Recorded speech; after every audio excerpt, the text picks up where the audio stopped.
than 200 years, and that to being innocent. That's equal to 3 generations of human lives. But believe it or not, our motherland has faced this brutal behavior for literally centuries. The British Raj left a horrific amount of fear in Indian citizens' mind about what will a future be. But then again, in these darkest of times, some heroes emerged out of nowhere and gave us something which is going to be our conservator, our guardian for years. Something which will be for everyone and by everyone. Something which is to be known by the world for its share. Yes, this was the great Indian Constitution. And guess what? Today we are celebrating 75 years of this unchanged 10-ever Constitution of ours. Friends, it's not a joke for any constitution to stand unchanged for these many years without having any objection. And the Indian Constitution was the one to do it. So, to shed the unvarnished values of it, this is Shiv Jhaveri with all my friends here today to deliver what truly our Constitution means. Now, if you all know, during the making of our Constitution, the drafting committee considered for over 2,000 amendments which took over 1100 days to counter. Well, we can all say, but that number is something. And that's the best part of it. All these changes have modified every little tiny bit of our Constitution in such a way that it's shown just like gold shining in the sun. And even the drafting committee, which was chaired by Dr. B.R. Ambedkar, made it quite clear that they wanted this Constitution to be perfect in all forms. And I must say, they really did a great job doing that. So, now if you'd have noticed, at the starting of every of your NCERT textbook, there's one page where something labeled as preamble is written down. Well, that something is the heart of our Constitution. The summary which is presented in the most elegant way possible.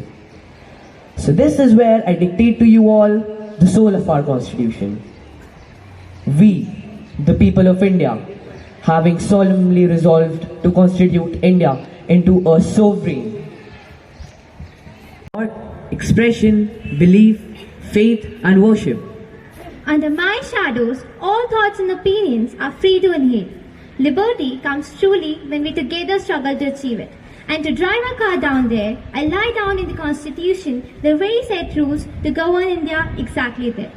The song of attainment is heard miles away even with a whistle, only if the one who blows it is influential enough.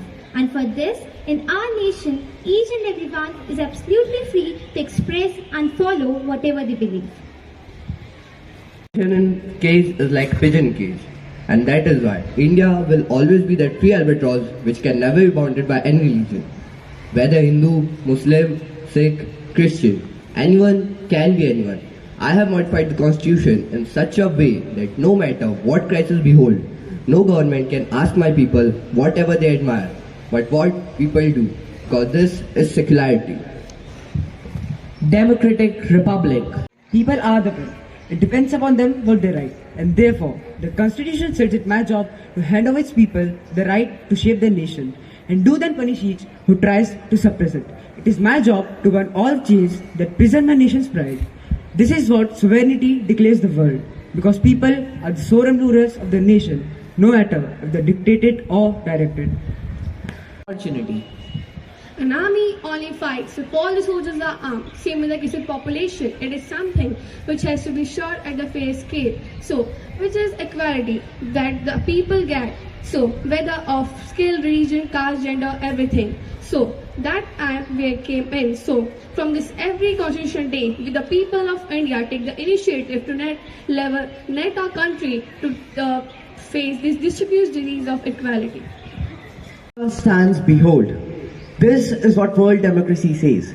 And under me, the supreme ruler of a nation will always be the one our people choose.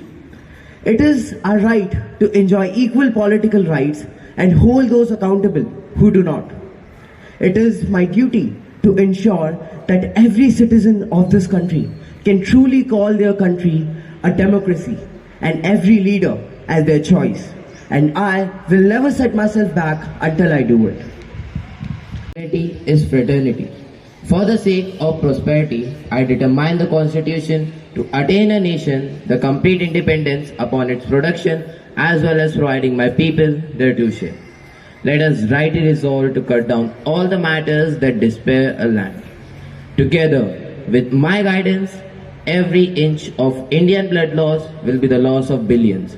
So we, together with the Indian government, will always work towards the betterment of a nation, be it health, wealth or land.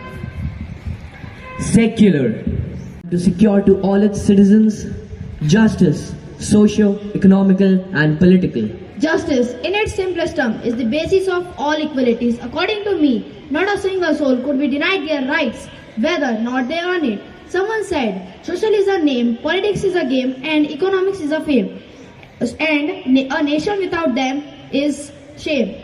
So to attain it in its truest sense, I assure you all that India will always continue to deliver justice for all the citizens of India through the constitution that we have adopted. So let us take a pledge together to assist each other and continue to deliver justice for all.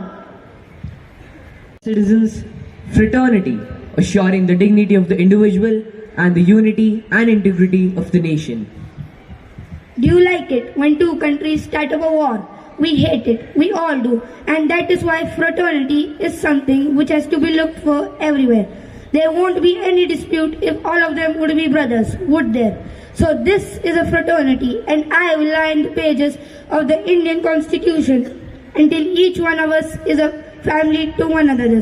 So with this, I ask for your support. Let us rise the wings of India above the clouds.